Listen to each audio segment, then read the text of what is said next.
When I was a little kid, there was nothing I liked to do better than make myself a paper airplane to pass the time. I would make them when I was at home, if I was bored in school, or even if I was at my grandma's house because I wanted to show her how good I've gotten at it. But for as long as I can remember, paper airplanes have been around for a long time. The first time someone ever thought of making a paper airplane was during World War II.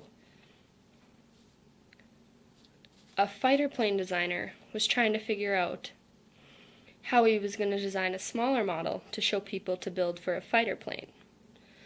And he was sitting there reading his piece of paper, and then he started folding it because we were fighting Japan in World War II, and they're into origami, and he got the idea from the Japanese, actually.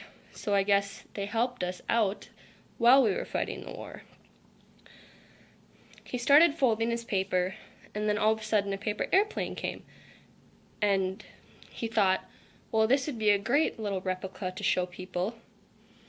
And pretty soon it caught on after that. There were soldiers in World War II who were making paper airplanes to just pass the time. So I thought it'd be fun to share one of my favorite pastimes with you and teach you how to make a paper airplane. So what you're going to need is a regular piece of paper, just regular size. It can be blank, it can be an old piece of scrap paper, it doesn't matter. So you take your paper and make sure you put it like this, and you fold it in half. Make sure your corners line up. It doesn't matter if they're not perfect, but I'm a perfectionist, so they have to line up for me. After you have your paper folded, you take the corner of the paper and you fold it back.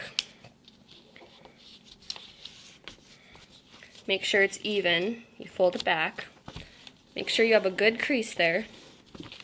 And then you do the same thing on the other side. After that, just make sure you have a good crease.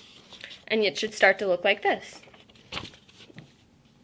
After that, you want to take it, fold it in half again,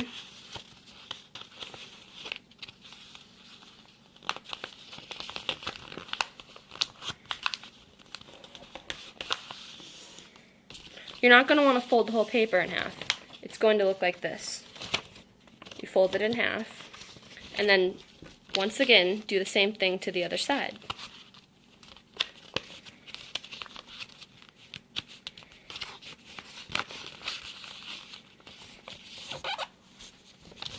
And it should start to look like this, the start of a plane. And then you take the end and you fold it in half once again,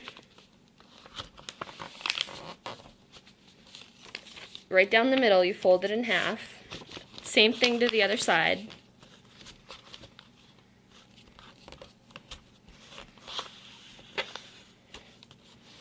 And then you should have something that looks like this. You just have to put up the wings, and you have a paper airplane. And when I was a little girl, it was always fun to decorate them. You can choose to decorate them if you want. What I usually decorated them with was markers. Washable, of course, because I was usually at my grandma's, and she didn't like it when I got marker all over myself. But after you have your paper airplane, you should be able to just throw it. I hope I taught you a valuable lesson and a fun way to pass your time by showing you how to make a paper airplane. It was important to me as a child, so I wanted to share something important.